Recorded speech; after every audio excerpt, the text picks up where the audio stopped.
ফরিদপুরের নগরকান্দায় ট্রাকের ধাক্কায় 7 জন আহত হয়েছেন। এ ঘটনায় স্থানীয়দের গণপিটুনিতে ট্রাক চালক নিহত হন।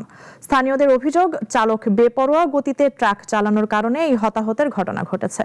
শুক্রবার রাত 10টার দিকে উপজেলার তালমা ইউনিয়নের বিলনালিয়া নতুন হাটখোলা এলাকায় এ ঘটনা ঘটে।